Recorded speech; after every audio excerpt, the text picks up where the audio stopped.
जो अपने ही समाज को बर्बाद करना चाहते हैं। तो ऐसे गद्दारों से, ऐसे घूसखोर बेईमानों से बच के रहना है। उनके चेहरे और चरित्र को समझना है। वो किसी दूसरे का भला नहीं चाहते, वो सिर्फ अपने भले के लिए काम करते हैं, अपने भले के लिए समाज में लोगों को गुमराह करते हैं, बेवकूफ बनाते हैं और उनको जो है बड़े बड़ुआओं की शरण में लेके जाते हैं। उनको सिर्फ वो बड़े बड़ुआ लोग चंद लालच दे देते हैं, एक कप चाय पिया देते हैं, शाम को एक क्वार्टर दे देते हैं, 150 रुपए मुर्गा दारू के लिए दे देते हैं। बस उतने में वो अपने समाज के लोगों को गुमराह करके उनके दरवाजे जी हुजूरी करवाने लेके जाते हैं। कहते हैं अरे तुम वहां चलो, उनका भैया पावर बहुत ऊपर तक है, हम सब करवा देंगे। तो वही लोग हमको तुमको आपस में लड़ाते हैं, वही लोग हमको थाने छुड़ाने जाते हैं, वही लोग जेब से पैसे लगा के छुड़वा के लाते हैं, फिर 10% ब्याज लगा के वही लोग हमसे तुमसे वसूलते हैं, फिर वही लोग हमसे तुमसे अपने खेतों में एक साल 6-6 महीने बेकार करवाते हैं। ऐसा है कि नहीं दोस्तों, बताइए, तेज बोलिए थोड़ा। तो हमें समझने की जरूरत है, हमें आपस में लड़ने की जरूरत नहीं है, हमें भाई भाई बन के रहना है। देवर जेठानी को नहीं लड़ना है, सास बहू को नहीं लड़ना है, हम भाइयों को नहीं लड़ना है, पासी चमार से नहीं लड़ना है, धोबी खानुक से नहीं लड़ना है। अगर हमारा भाई कोई गलत बात थोड़ी कह भी दे तो हमें बर्दाश्त करने की क्षमता बढ़ानी है। अगर हम जिंदगी भर लड़ते रहे तो लिख के ले लो दोस्तों, देश को आजाद हुए आज 78 साल हो गए। 78 साल तो दूर, 800 साल और बीत जाएंगे, कभी भी दलित समाज का व्यक्ति लाल किले पे झंडा नहीं फहरा पाएगा। लिख के ले लो, कभी भी नहीं फहरा पाएगा, क्योंकि ऐसे चंद गद्दारों की वजह से, चंद मक्कारों की वजह से देश हमारा बर्बाद हुआ बैठा है। हर समाज में मैंने बताया ना कि हर समाज में ऐसे विभीषण मौजूद हैं जो अपने समाज को ही खाना चाहते हैं, अपने समाज के ही नेताओं को बर्बाद करना चाहते हैं। उनको अपने दुख से दुख नहीं है, दूसरों के सुख से दुख है। वो आगे बढ़ रहे हैं, उनको उस चीज से दुख है। उनको ये सुख नहीं है कि हमारा समाज आगे बढ़ रहा है, हमारे लोग आगे बढ़ रहे हैं।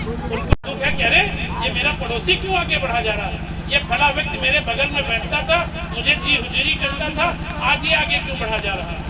तो दोस्तों, हमें ये सब समझने की जरूरत है।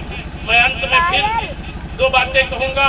आप सारा दिन से इंतजार कर रहे थे और बहुत देर आपने इंतजार किया। मैं बस 3 बातें कहूँगा कि पहली चीज, अपने बच्चों को पढ़ाओ, शिक्षित करो। उसके बाद में आप लोग समाज में एकत्रित होकर रहो।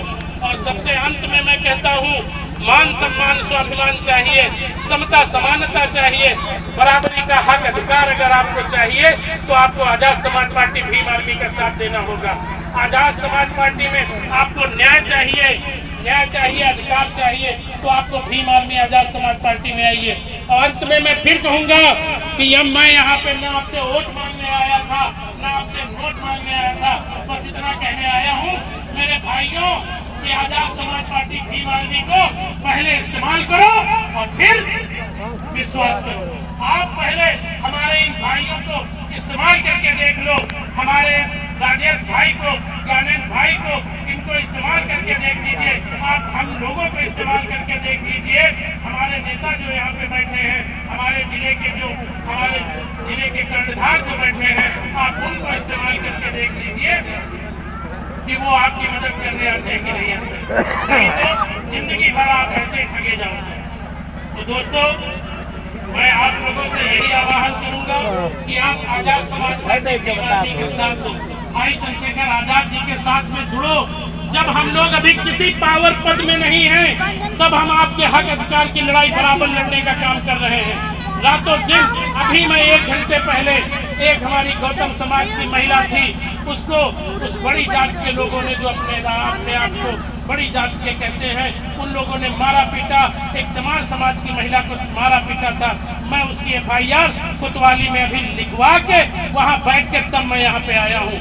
मैंने कहा बेशक मीटिंग के लिए चाहे देर हो जाए, लेकिन पहले ये पीड़ित परिवार आया है, पहले मैं इस पीड़ित परिवार की मदद करूँगा, फिर मीटिंग में पहुँचूंगा। तो दोस्तों, आप लोगों को अब ये बताइए, कौन कौन चंद्रशेखर आजाद जी का साथ देना चाहता है और कौन कौन स्वयं चंद्रशेखर आजाद बनना चाहता है? हाथ उठा के बताइए, दोनों हाथ उठा के बताइए। तो आप सब लोग चंद्रशेखर आजाद जी का साथ देंगे ना? आप जब पहले हम लोग अपने समाज के लिए जब इस तरीके की लड़ाई लड़ रहे हैं, तो अगर एक बार आप हमें पावर दे दोगे दोस्तों, सत्ता में ले आओगे, तो आज एक दिन आप प्रधान होगे, आप ही बीडीसी होगे, आप ही जिला पंचायत होगे। जब आपका संगठन एक होगा और आप पावर में होंगे, जब अभी हम पावर में नहीं, तब हम अपने समाज के हक अधिकार की लड़ाई जो है जिम्मेदारी से लड़ रहे हैं। और जिस दिन आपने हम लोगों को, हमारे भाइयों को पावर दे दिया, सत्ता का पावर दे दिया, उस दिन आप ध्यान रखना कि देश में इन मनवादियों की दाल नहीं गलेगी। ये अपनी बोरिया बिस्तरा बांध के यूरोप और यूरेशिया निकल जाएंगे, ये याद रखना। तो आप सब लोग जो, और अंत में मैं ये भी कहूँगा कि आप सभी लोग आजाद समाज पार्टी भीम आर्मी की सदस्यता लें, पार्टी में ज्वाइन हो। जो हमारे साथी चंद्रशेखर आजाद जी का साथ दे सकते हैं, वो सब लोग पदाधिकारी बन के साथ दें। तो एक बार फिर से सभी लोग हाथ उठा के बोलेंगे, जय जय जय जय जय भीम, जय जय जय जय जय भीम।